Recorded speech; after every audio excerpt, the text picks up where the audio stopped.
Hey guys, in this video I will show you how to max your power cores with the Tyrant in Last Z survival shooter.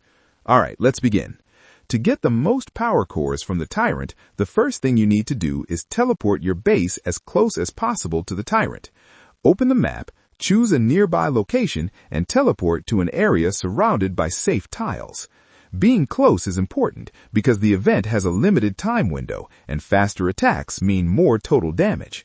Once you are nearby, focus on selecting rally attacks with the shortest march times. Avoid rallies that take too long to reach the Tyrant, since slower marches reduce the number of attacks your team can complete. Look for rallies with very short march times, as these allow repeated attacks and faster point accumulation. It helps to remember which alliance members are closest to the Tyrant, since their rallies usually have the shortest travel time.